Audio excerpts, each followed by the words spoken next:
오늘의 사연 시작하겠습니다. 45세에 재혼을 하는 미영은 오늘 세상 누구보다 행복한 신부이다.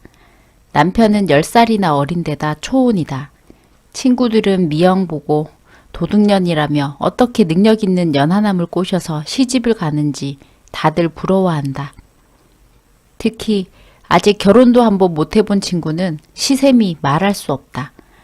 결혼 한번 못 해본 노처녀들을 위해 기회를 양보해야 하는 거 아니냐며 미영에게 전날까지 술을 마시며 부익부 빈익빈이라며 더러운 세상이라고 울분을 토해냈다. 예식장에서 손님을 맞이하며 활짝 웃고 있는 신랑은 누가 봐도 훈남이다.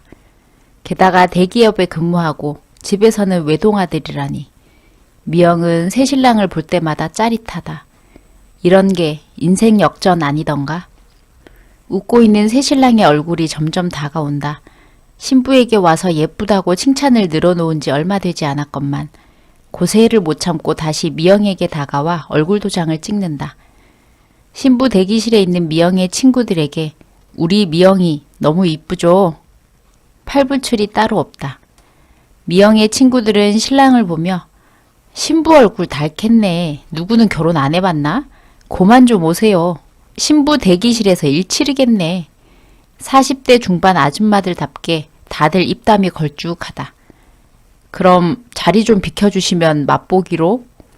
새신랑도 지지 않고 응수한다. 자기도 참. 미영은 곱게 눈을 흘기며 신랑을 쳐다보고 미영의 친구들은 더 이상은 못 참겠다며 둘이서 좋은 시간 보내라며 신부 대기실을 나서는 신용을 한다. 하하, 아닙니다. 제가 참아야죠. 들어오십시오. 신랑은 나가는 친구들을 다시 끌어오고는 문을 나선다. 한참을 웃고 있는데 남자 하나가 신부 대기실로 들어선다. 미영의 전남편 태진이다. 미영과 친구들은 얼굴이 굳었고 웃고 있는 사람은 태진뿐이다. 얘들아, 미안한데 좀 나가줄래? 미영은 친구들을 일단 내보냈다. 눈치 빠른 친구들은 알아서 다른 사람들이 신부 대기실로 들어오는 걸 막아줄 것이다. 얘야, 예쁜데?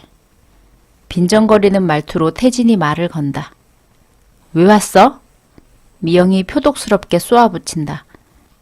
야, 그렇게 말하면 섭하지. 우리 얘 정이 있는데 당연히 내가 와서 축하해줘야지. 쓸데없는 소리 하지 말고 용건이나 얘기해. 용건은 무슨.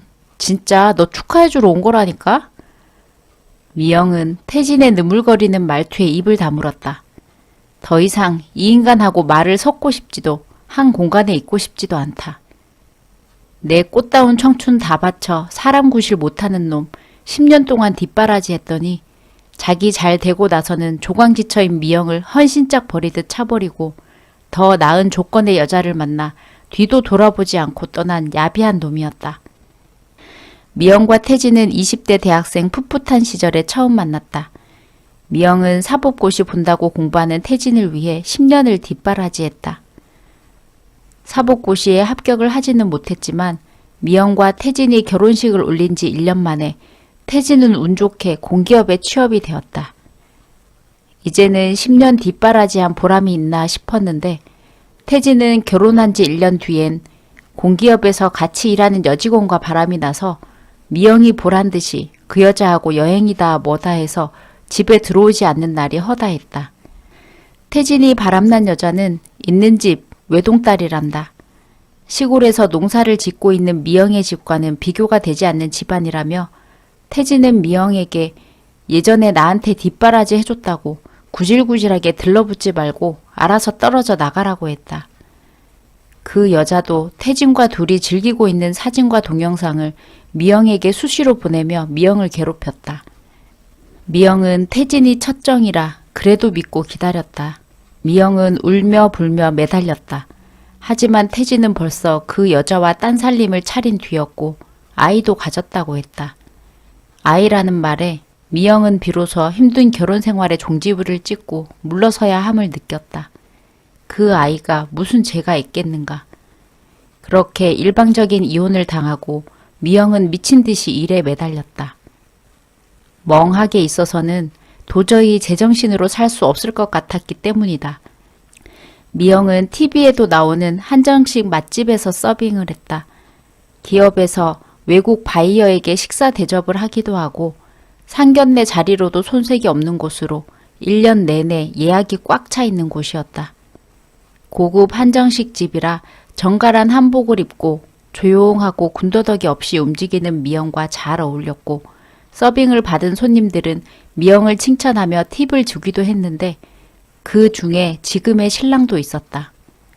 신랑이 처음 미영이 일하는 한정식에 오게 된 계기는 외국 바이어가 한국 전통 음식을 먹고 싶다고 요청해 한정식 집에 오게 되었다. 바이어가 식사를 하던 중에 한국 음식은 처음인지라 젓가락질도 서툴러 바닥에 떨어뜨리기도 하고 먹는 방법도 잘 몰라 허둥지둥하는 모습을 보고 난감했는데 미영이 떠듬떠듬 짧은 영어지만 옆에서 차분하게 알려주고 식사에 방해가 되지 않는 선에서 천천히 즐길 수 있도록 도와주는 모습을 보며 고맙다고 나중에 또 들르겠다고 하면서 둘의 만남은 시작되었다. 지금의 신랑은 미영에게 혹시 결혼은 하셨냐고 물어보며 조용히 내미는 영화표를 보고는 그 자리에서 바로 나는 이혼녀고 남자 만날 생각이 없다라고 못 박았다.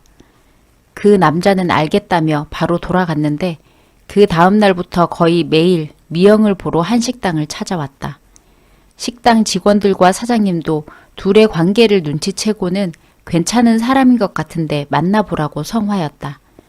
그러던 어느 날 신랑은 한적한 시간에 노 부부를 모시고 식당으로 들어와 미영에게 소개시켜줄 분들이 있다며 잠시 시간을 내달라고 했는데 알고 보니 시부모님 되실 분들이었다. 아들이 지원군을 요청한 것이다. 이혼녀에 식당에서 일을 한다니 성에 차지 않지만 아들이 원한다니 무조건 반대한다고 될 일이 아니다. 사람은 겪어봐야 하는 것이니 일단 사람 먼저 만나보고 얘기하자고 한 것이다. 마음 깊은 곳에서는 분명 나이도 10살이나 많은 여시가 우리 아들 꼬여냈을 거다 생각이 들었지만 아들 옆에 앉아서 묻는 말에 조곤조곤 대답하는 미영을 보고 시부모님들은 미영에 대해 다시 생각하게 되었다. 나이 들면 어떤 사람인가 얼추 그려지기 때문에 이혼이라는 아픔이 있지만 열심히 사는 모습에는 높은 점수를 주었다. 그 뒤로는 일사천리였다. 부모님까지 허락하신 마당에 신랑은 거리낄 게 없었다. 미영을 위해 식당 앞에서 일이 끝나길 기다렸다. 늦은 시간에도 미영을 태우고 집에 데려다주고 식당이 쉬는 날은 미영의 부모님이 계신 시골로 같이 내려가 모내기도 하고 풀도 베고 사위를 넘어 아들 노릇까지 톡톡히 했다. 미영의 부모님까지도 너무 좋아라 하시니 미영은 신랑의 정성에 점점 마음이 기울고 오늘 이렇게 결혼식을 올리게 된 것이다. 그런데 이렇게 전남편이라는 작자가 신부 대기실로 찾아오다니 이제야 겨우 힘들었던 과거를 털고 행복한 새 출발을 하려는데 도대체 원하는 게 무엇이란 말인가? 이 결혼 하지 마. 나랑 다시 살자. 뭐? 미쳤어? 아이씨, 그년이 낳은 애가 내 애가 아니더라고. 그래서 둘 문제는 둘이 해결해. 왜 나한테 와서 이래? 너 아직 나 못 잊은 거 다 알아. 나도 잠시 정신 나가서 미친 짓 했지만 앞으로 잘 해줄게. 다시 돌아와. 됐거든. 난 너 잊은 지 오래고 살면서 더 이상 마주치고 싶은 생각도 없어. 그러니 그냥 돌아가줘. 우리 인연은 끝난 지 오래야. 이거 왜 이래? 그 애송이가 잘해주나 봐. 이렇게까지 싫다는 걸 보니? 태진은 미영에게 점점 가까이 다가오더니 얼굴을 들이밀고는 이리저리 미영을 훑어보며 기분 나쁘게 웃는다. 그럼 마지막으로 한번 안아볼 수는 있잖아. 우리 사이에. 자신의 얘기가 씨알도 먹히지 않자 태진은 막무가내로 미영에게 돌진했다. 태진은 울고 있는 미영에게 잘 마무리하고 연락하라며 본인의 명함을 드레스 안에 꽂아주고는 휘파람을 불며 유유히 신부 대기실을 빠져나갔다.